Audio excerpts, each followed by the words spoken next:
नमस्कार and welcome back.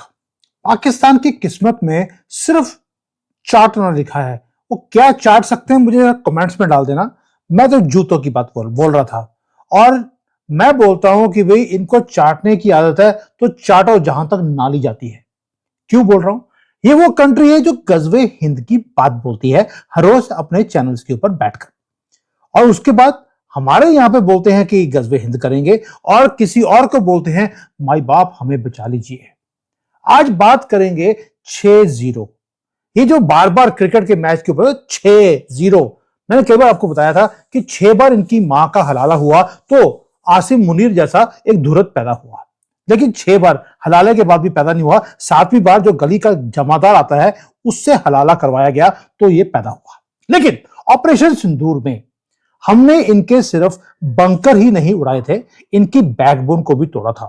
यह expose किया गया है एक रिपोर्ट में बताया गया कि कैसे पाकिस्तान की रीढ़ की हड्डी तोड़ी और भारत ने जो पाकिस्तान को के चमचे हैं उनकी भी रीढ़ की हड्डी हमने तोड़ के रख दी। यूएसए के अंदर एक रिपोर्ट बाहर निकली है, ट्रुथ ह्यूमिलेटिंग है पाकिस्तान के लिए, कि जब भारत स्ट्राइक कर रहा था या स्ट्राइक करने वाला था पाकिस्तान के ऊपर, पाकिस्तान भीख मांग रहा था। वो वही कर रहा था जो ये 1400 सालों से करते आए, पैरों में लेटकर चूम रहे थे अमेरिका के कदम। क्या बोल रहे थे? चाटते रहे और इतना चाटा कि उनके चमक जो जूते थे अमेरिकन के वो चमकने लग गए। भीख मांग रहा था वहां बैठकर कि भाई हमें बस मोदी जी को बोल दीजिए कि वो हमारे ऊपर युद्ध ना करे। रिपोर्ट सामने आ गई।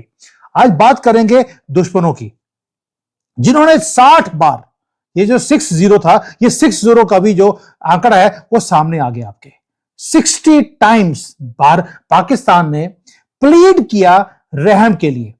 किसके सामने? अमेरिकन के सामने कि हमें बचा लीजिए।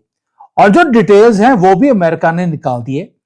जो अमित मालवीय हैं उन्होंने लिस्ट दिया है कब कब इन्होंने फोन किया, कब कब ईमेल किया, ये सारी डिटेल्स ये बाहर आ चुकी है। 6-0 का मतलब समझ गए आपको?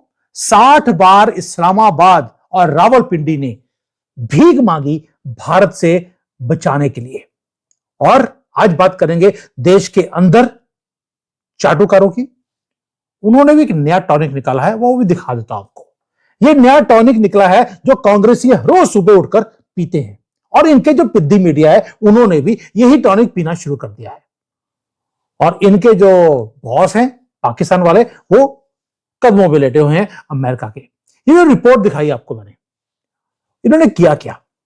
ये जो अपने को बोलते हैं मैं जी ब्रेव जनरल्स ऑफ रावलपिंडी, जब इंडियन एयरफोर्स इनको ठोक रही थी आगे भी और पीछे भी, और इनके जो गंदी गंदी मस्जिदें थी जिसके अंदर ये जो काम करते हैं मुझे बताने की जरूरत नहीं है, क्योंकि उनको हमने रात को जब 1:30 बजे हमने उड़ाया तो पाकिस्तान वाले बोलने लग गए कि वहां पे तो औरतें थी, वहां पे लड़कियां थी।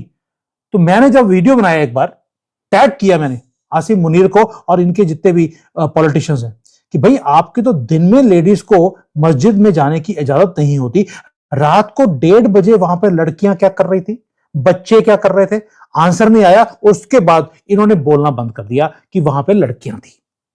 अब जब इंडियन एयरफोर्स इनको ठोक रहा था, ये उस वक्त अपनी गन्स को नहीं उठा रहे थे, ये फोन उठा रहे थे। ये फोन उठाने के बाद जो फायरा की जो फाइलिंग्स है, ये वाली दोबारा दिखाता हूं आपको, ये जो फाइलिंग है वो पब्लिक हो गई है। और वहां पे पाकिस्तान बताया गया है कि वो सर्वाइवल के लिए फोन उठा रहा था। उन्होंने 6 लॉबी करने वाली फर्म्स होती हैं उनको हायर किया। अब आपको पता लगेगा 6 का मतलब क्या था। 6-0 है ना, 60 बार तो भीख मांगी, 6 लॉबी फर्म्स को हायर किया गया और 0 रिजल्ट आया, इसलिए 6-0 यहां पर भी हो गया। और पैसे कितने लगाए? $5 मिलियन लगाया गया कि वहां पर लॉबिंग की जाए कि जी पाकिस्तान को बचाने के लिए वहां के जो लॉ मेकर्स हैं वो डोनाल्ड ट्रंप को बोलेंगे। ये पैसा वो है जो ये आटा बिजली खरीदने के लिए भी लगा सकते थे, नहीं किया। क्यों? क्योंकि उन्हें पता था कि भारत का जो मोमेंटम है वो तेज हो चुका है और इसको रोकना जरूरी है। कदमों में लेटकर चाटना भी पड़े तो चाटने के लिए तैयार हो गए। यानी कि आटा नहीं खरीदा, लेकिन फॉरेन की जो लॉबी फर्म्स होती हैं उनको इन्होंने पैसे देने शुरू कर दिए। अब रियल ट्रेजेडी क्या है? पाकिस्तान ने तो उनके कदमों को चूमना था, चूम लिया। भारत में भी कोई कम नहीं। रियल ट्रेजेडी ये है कि जब भारत ब्लीड कर रहा था पहलगाम के बाद, जो भारत के अंदर इकोसिस्टम है पाकिस्तानियत वाला, कांग्रेस वाले वो हंस रहे थे। रेडिकल एलिमेंट्स और कांग्रेस ने मिलकर टेररिस्ट को कंडेम नहीं किया, वो प्रूफ मांगने लग गए कि हमें पहले ये प्रूफ करो ये पाकिस्तान से आए थे। और उन्होंने क्वेश्चन करना शुरू कर दिया इंडियन आर्मी के एक्शंस को, प्रूफ मांगने शुरू कर दिए, क्वेश्चन शुरू कर दिया टाइमिंग का। ये तो बिहार के इलेक्शंस आने वाले हैं इसलिए ये सारे काम किए जा रहे हैं। और इन्होंने पेंट करने की कोशिश करी कि आपने ऑपरेशन सिंदूर रखा है, ये तो कॉमनल हो गया। भाई वहां पे ऑपरेशन लूला कर देते, आयशा कर देते, ऑपरेशन मोहम्मद कर देते तो कॉमनल नहीं होता। ये वही लोग हैं दोस्तों जो देश का नमक खाते हैं यहां पर, लेकिन गुणगान गाते हैं पाकिस्तान के। वही पाकिस्तान जो चाट रहा था नाली तक। अब आते हैं कि इन्होंने किया क्या। वहां पर उन्होंने 60 बार फोन किया, 6 लॉबी फर्म्स को हायर किया, और कांग्रेस ने जो रेडिकल इन्फ्लुएंसर्स हैं, वही फटी हुई शेरवानी, सर से सुदाई राजदीप, ऐसे लोगों को यहां पर हायर किया। और उन्होंने बोर्ड रूम्स में बैठकर, यानी कि जो इनके ये टीवी चैनल्स होते हैं वहां पर बैठकर ये भारत को बोलने लगे जरूरत क्या है पाकिस्तान को हिट करने की। स्क्रिप्ट सेम थी। स्क्रिप्ट ये था, पाकिस्तान वाले बोलते हैं अमेरिका को, भारत को बोलो हमें तंग ना करें। और भारत के अंदर इनका इकोसिस्टम कांग्रेस वाला, ये टॉनिक पीने वाला, वो बोल रहा था पाकिस्तान को तंग मत कीजिए, यानी कि दोनों की लैंग्वेज सेम थी। अब आते हैं रीजन क्या था। राहुल गंदगी को मालूम है कि उसका वोट बैंक, वही 20 करोड़ जिहादी, वही उसके वोट बैंक है। उनको खुश करने के लिए पाकिस्तानियत को बचाना जरूरी है इनके लिए, इसलिए वो सारे काम किए जा रहे थे। जब भारत के फाइटर जेट्स के इंजन वो उड़ रहे थे वहां पर बॉर्डर के पार, ठोक रहे थे अच्छी तरह से वहां पर, तब दो चीजें यहां पर भी हो रही थी। पाकिस्तान के जो डिप्लोमेट्स हैं, they were screaming on the phone. 60 frantic engagements, emails, calls, secret meetings, ये सारी लिस्ट आ गई अपने पास। उनका मैसेज ये था, अंकल सैम को प्लीज भारत को बोलिए हमें ठोके नहीं, बहुत हो गया, हमारी बस हो गई है, अब हमारे पास और कुछ करने को नहीं है। और चाटने का देखिए आप, चाटने का भी एक लेवल होता है पाकिस्तानियों का, वो लेवल भी पार कर दिया उन्होंने। चाटते चाटते डोनाल्ड ट्रंप को नोबेल प्राइज के लिए भी उन्होंने नॉमिनेट कर दिया कि बस किसी तरीके से सीज फायर करा दीजिए। वहां पर पाकिस्तान वहां पे पैरों पे लेट रहा है, और यहां पर भारत के जो पाकिस्तानी चमचे हैं वो भी यही कर रहे थे। क्या बोला उन्होंने, ह्यूमन राइट्स का वायलेशन हो गया, वहां पर गंदी सी मस्जिद तोड़ दी, वहां पे तो लड़कियां मारी गई हैं। एक ही दिन बोले हैं, अगले दिन कोई नहीं बोला। जब से हमारी वीडियोस आनी शुरू हो गई, और मैंने 10 से ज्यादा चैनल्स पे जाकर बार बार ये बात बोली, रात को 1:30 बजे वहां पर लड़कियां क्या कर रही थी, ह्यूमन राइट्स की बात, उसके बाद इन्होंने बात नहीं करी। दोस्तों जब भारत में 26 लोग मारे गए, तो 26 लोग नहीं, 26 इनोसेंट हिंदू मारे गए, तो इन्होंने ह्यूमन राइट्स की बात नहीं करी।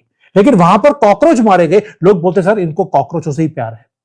और ये डेस्परेशन देखिए, डेस्परेशन इतनी है कि जॉइंट वेंचर बन गया है अब इस्लामाबाद के बीच में, और यहां पर लुटियंस गैंग। आपने नाम नोट किया होगा, नाम भी है लुटियंस, जिसका सब कुछ लूट चुका होता है वो लुटियन गैंग के अंदर वही जा सकता है, जैसे फटी हुई शेरवानी। अब आते हैं इस्लामाबाद। ये तो हो गया, पैरों में लेट लिए, वहां पर लॉबी फॉर्म्स कर लिए, 60 बार कर लिया, कुछ नहीं हुआ। उसके बाद इन्होंने एक एजेंडा शुरू किया कि जी इस्लामाबाद ने बोला हमारा तो यहां पे कोई डैमेज हुआ ही नहीं है। और भारत में उनके जो सपोर्टर्स बैठे हैं कांग्रेस वाले, उन्होंने भी बोल दिया कि जी वहां पे मोदी जी तो ऐसे बोली जा रहे हैं कि पाकिस्तान का नुकसान हो गया, हुआ तो कुछ है नहीं, क्योंकि पाकिस्तान बोल रहा है। जब हाई रेजोल्यूशन सैटेलाइट के इमेजेस बाहर निकाले गए कि पूरा का पूरा स्ट्रक्चर्स को फ्लैट कर दिया गया है, रनवेज को डैमेज किया है, और इनके जो टेरर कैंप्स हैं, वही गंदी वाली मस्जिदें, वो बिल्कुल ऐसे उड़ गई हैं जैसे कि बाबरी मस्जिद सडनली कोलैप्स कर गई थी, वैसे ही वहां पर सारी मस्जिदें कोलैप्स हो गई। उनके नैरेटिव में और रियलिटी में जमीन आसमान का फर्क था। उतना ही फर्क था जितना कि इंडस रिवर की चौड़ाई होती है, जो आजकल सूख गई है, चौड़ाई और बढ़ गई है। ये जो काले चेहरे करे हैं भारत ने बार बार ऑपरेशन सिंदूर से पहले, ड्यूरिंग एंड बाद में, ये जो ट्रेटर्स हैं भारत के अंदर, ये इनके काले चेहरे अब हमारे सामने आने शुरू हो गए, लेकिन इनको शर्म नहीं आती। जीरो शर्म। पाकिस्तान की पूरी लिस्ट आ रही है, शर्म नहीं है। वो आज भी वो क्या कर रहे हैं, मोहम्मद नाम के लोग वहां पर भारत में हो या पाकिस्तान में, वो आयशा नाम की 6-6 साल की लड़कियों के साथ घूमते हुए दिखाई देते हैं कि ये मेरी बीवी है। ये हालत है। मैं तभी बोल रहा हूं, चाटने की कोई लिमिट नहीं इनकी, चाटते रहो जहां तक नाली दिखे या नाला दिखे। अब लेसन क्या है भारत के लिए, मई 2025 लेसन बड़ा क्लियर है कि अब लॉबी फर्म्स को हायर कर सकते हैं डीसी में $5 मिलियन देकर। अब भारत में चमचे खरीद सकते हैं। यहां पे तो चमचों की कोई कमी नहीं है भारत में, ये बिना पैसे दिए भी ये खरीदे जाएंगे। लेकिन आप अपना जो अपने आप को भारत के ऑन स्लॉट से आप बचा नहीं सकते। 60 बार सिर्फ भीख मांगी, और इनके जो वहां पे वो 60 बार वहां पे फोन कर रहे थे, और यहां पर इनके स्ट्रीट डॉग्स कांग्रेस वाले 60 बार वो भौंक रहे थे कि पाकिस्तान को बचा लीजिए, पाकिस्तान के ऊपर ठोकने की जरूरत नहीं है। यानी कि ऑपरेशन सिंदूर से पहले बार बार पूछते रहे पाकिस्तान को कब ठोकोगे, जब ठोकना शुरू कर दिया जरूरत क्या थी। यानी कि ये यहां पर चाट रहे थे कांग्रेस वाले पाकिस्तान के, पाकिस्तान वाले अमेरिका की, और हमारी मिसाइल्स जाके उनको अच्छी तरह से जवाब दे रही थी। क्योंकि टाइगर अब रुकने वाला नहीं है, ये मनमोहन सिंह की गवर्नमेंट नहीं है। इनको भीख मांगने के लिए मजबूर किया था मोदी जी ने। अब ये बाद में पता लगा ये तो जान बचाने की भी भीख मांगने लग गए, वो भी किससे, काफिर कंट्री से। सोच के देखिए, ये है पाकिस्तान की हालत, और ये है पाकिस्तानियत की हालत जो भारत में है। ये चीज आप कभी मत भूलना कि किस तरह से इनको चटवाने के लिए भी हमने मजबूर कर दिया। कभी हमारे कदमों में सारे मोहम्मद नाम के लोग, कभी वो मोहम्मद मुइजू, कभी मोहम्मद यूनिस, और अब मोहम्मद, कभी ये राहुल गंदगी, और कभी आसिम मुनीर। अब तो उसका नाम भी आ गया है इस लिस्ट में। 60 बार में उसका नाम भी कई बार आया है कि भाई बाप मेरी जान बचा लो, मोदी जी को बोल दो बस, और नहीं। दर्द हो रही है, अब समझ नहीं आ रहा कि मैं आगे से करूं कि पीछे से। जय हिंद, वंदे मातरम, जय सिया राम।